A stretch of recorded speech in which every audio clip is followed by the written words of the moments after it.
Bonjour. Dans le cours précédent, on a vu comment déclarer une classe au niveau de Java et qu'est-ce qui se passe au niveau de la mémoire lorsqu'on déclare un objet à partir de ces classes. Et on a dit qu'un objet ou bien une classe en général se compose de deux parties qui sont les attributs qui composent ce qu'on appelle l'état de l'objet et les méthodes qui sont ou bien qui définissent le comportement de l'objet. Pour ces deux objets ou bien pour ces deux parties d'une classe, ça veut dire les attributs et les méthodes, on a la possibilité de déclarer les deux, soit public, soit private, soit protected, soit ce qu'on appelle le default access, ça veut dire qu'on ne met rien. Et chacun de ces types de visibilité est là ses conséquences, bien sûr. Le cours précédent, on a déclaré les attributs public, automatiquement, ils seront visibles partout. Soit qu'on est dans la même classe, soit qu'on est dans une autre classe qui est dans le même package, soit qu'on est dans une autre classe qui ne fait pas partie au même package. On va voir dans ce cours ce qu'on appelle l'encapsulation. Ça veut dire qu'on doit changer la visibilité d'un attribut de telle façon qu'il soit protégé de tout accès aléatoire ou bien de tout accès abusé. Ça veut dire qu'on doit diviser ce qu'on appelle les droits d'accès. On a deux droits d'accès à un attribut qui sont la lecture et l'écriture. Si on met un attribut public, ça veut dire qu'on donne à tous les objets, à toutes les autres classes d'accéder à cet attribut d'une façon ouverte. Ça veut dire qu'ils peuvent écrire au niveau de cet attribut comme ils peuvent le lire. Mais si on veut priver les autres de l'un de ces deux droits, ça veut dire si on veut protéger l'attribut de telle façon qu'il soit juste lisible, il ne doit pas être modifiable. Qu'est-ce qu'on doit faire là? Ça, c'est ce qu'on appelle l'encapsulation. Ça veut dire qu'on doit déclarer l'attribut comme privé et on doit créer le getter et le setter. Si on veut laisser juste le droit de lire, on va juste créer le getter, on ne va pas créer le setter. Si on doit juste laisser le droit d'écrire, donc là, on doit retirer le getter et on doit garder que le setter. Donc ça, ce qu'on appelle l'encapsulation, on va voir un petit exemple concernant ça tout de suite. Allons-y. Voilà, on va voir le cours d'encapsulation.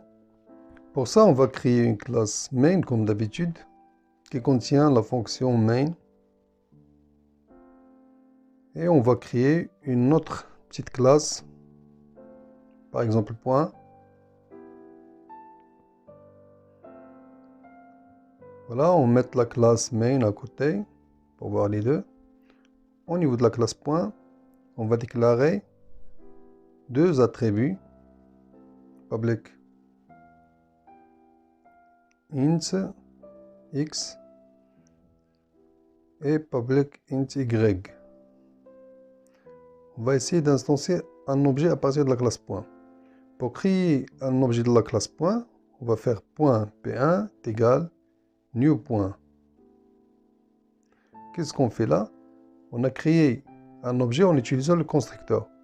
On a dit l'autre fois que normalement on doit toujours avoir un constructeur au niveau d'une classe pour qu'il construise un objet. Et qui dit construit un objet, dit réserver la mémoire de tous les attributs dans cet objet. Mais si on ne le crée pas, Java s'occupe de nous créer un constructeur par défaut, ce qu'on appelle le constructeur noargs.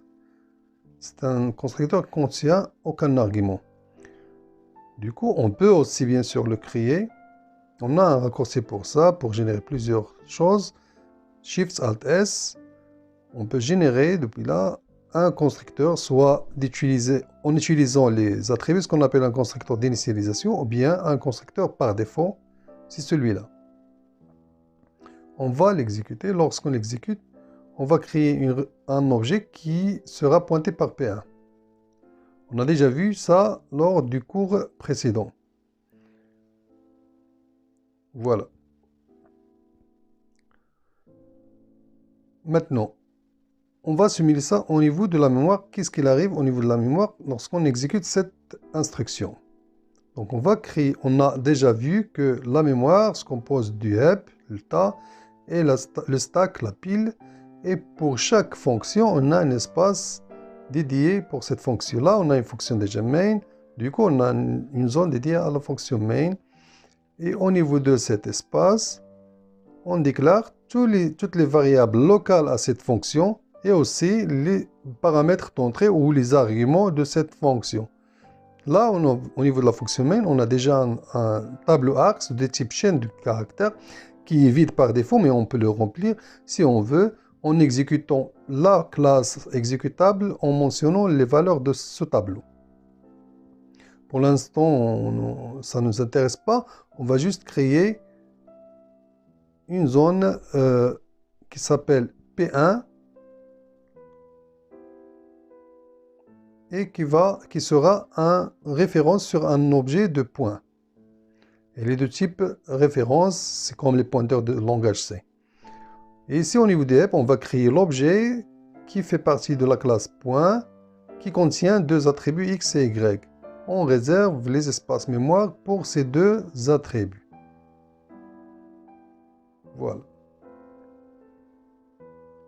Ça, ce qui se passe lorsqu'on exécute cette instruction. On crée une référence P1.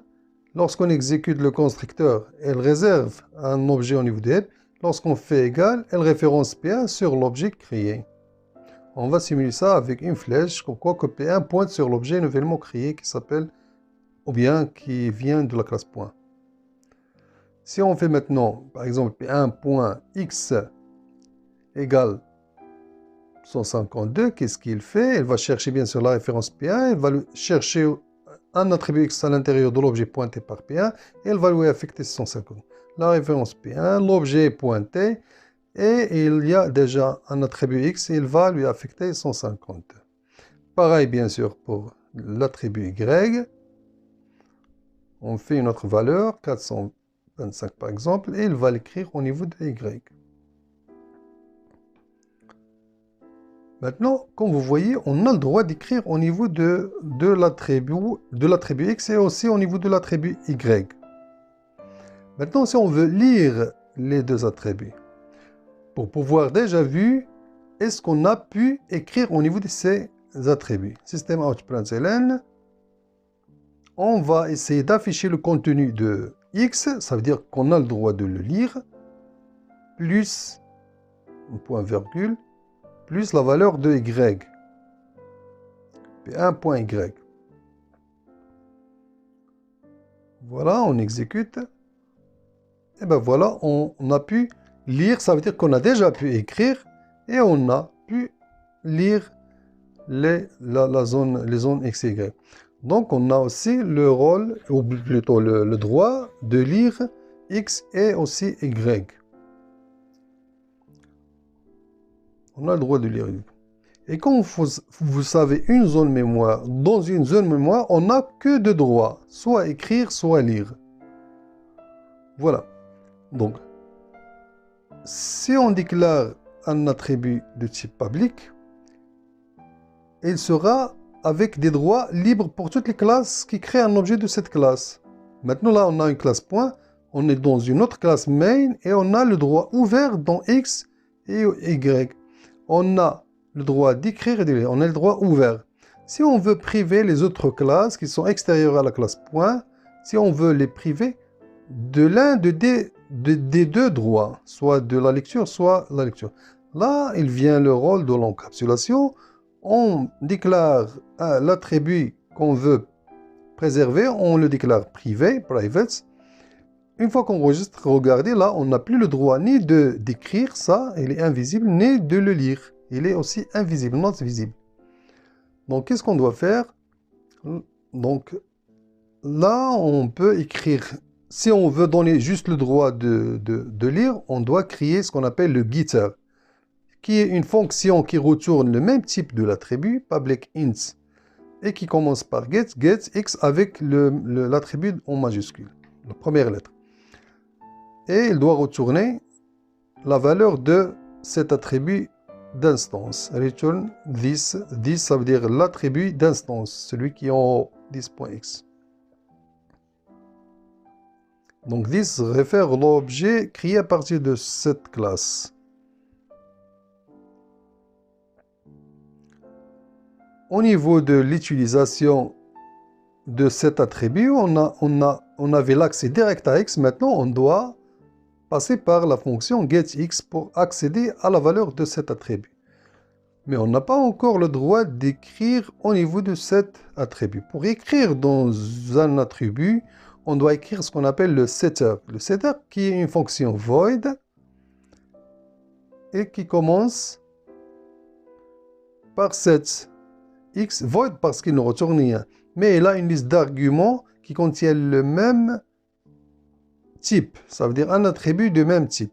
Soit on le nomme x, le même nom, ça veut dire le même nom, ou bien on peut le nommer même tantôt, mais par convention, on le nomme avec le même nom pour respecter la convention de Java. Maintenant, on a une autre variable x. On a deux variables x. Une variable locale à la fonction x et on a déjà une variable x qui est une variable d'instance de la classe point. Comment on fait la distinction entre ces deux variables? Donc là, on peut faire this.x pour référer la variable d'instance est égal x qui est la variable locale. Maintenant, lorsqu'on écrit tout simplement x, Java cherche au niveau de la fonction une variable locale qui s'appelle x, ou bien un argument. Et 10, lorsqu'on fait 10, ça veut dire on réfère l'objet, ça veut dire les variables d'instance de cet objet, ou bien de cette classe. Et là, maintenant, pour passer par cette fonction, au lieu d'accéder directement à l'attribut x, on doit passer par cette fonction qui est le setter. On va lui passer la valeur qu'on veut mettre au niveau de x, et elle va faire l'affaire. Là, on a séparé les deux droits, le setter et le droit. Là, si on veut priver les autres classes le droit de lire, on doit retirer la fonction getter. Si on veut priver les autres classes d'écrire au niveau de cet attribut, on doit retirer la fonction setter. Si on exécute là, on a le même résultat. Mais la différence maintenant, elle est au niveau de quoi? Elle est au niveau de la mémoire. Maintenant, on a dit que Java écrit ou bien crée chaque espace pour chaque fonction. Maintenant, quand on exécute p1.setx, c'est pas le même que l'exécution qu'on a vue tout à l'heure. Maintenant, Java, elle va créer un espace dédié à la fonction setx. On va le simuler avec ce tableau, ou bien ce cadre.